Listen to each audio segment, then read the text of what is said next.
ఏమంటాను, ఆయనకి ఎవరో ఇన్ఫర్మేషన్ ఇచ్చారు. సో ఆయన స్పాంటేనియస్గా రియాక్ట్ అయ్యే వ్యక్తి. సో ఆయన నిజానిజాలు మాకు తెలియజేయండి అని చెప్పి ఎస్పీ గారిని అడిగినట్టుగా నేను ఇవాళ పేపర్లో, అన్ని పేపర్లలో చూశా. సో ఎస్పీ గారు రిపోర్ట్ ఇస్తారు. సో ఆయన శాఖే కాకుండా మిగిలిన శాఖలను కూడా పట్టించుకోవటం,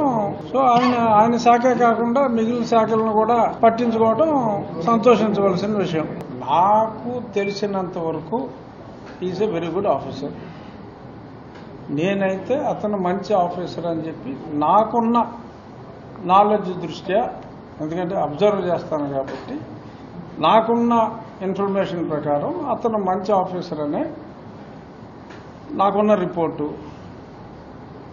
వెస్ట్ గోదావరి భీమవరంలో ప్యాక్ ఆడుతున్నారు అంటే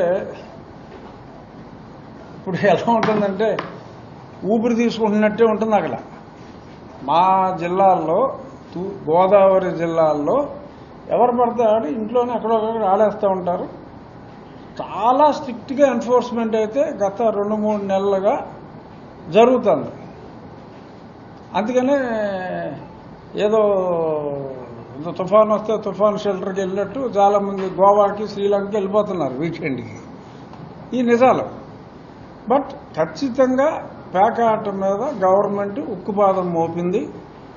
సో జోదం అనేది గత కొద్ది మాసాలుగా గవర్నమెంట్ ఉక్కుపాదం, పోలీస్ డిపార్ట్మెంట్, ఎస్పీ గారు ఉక్కుపాదం పెట్టిన తర్వాత ఎక్కడైనా ఎవడైనా నిర్వహిస్తే తోలు తీసేమని చెప్పాం. చాలా స్ట్రిక్ట్గా మేము ముందు నుంచి మెయింటైన్ చేస్తున్నాం. ఉండి వరకు నేను చెప్పగలను.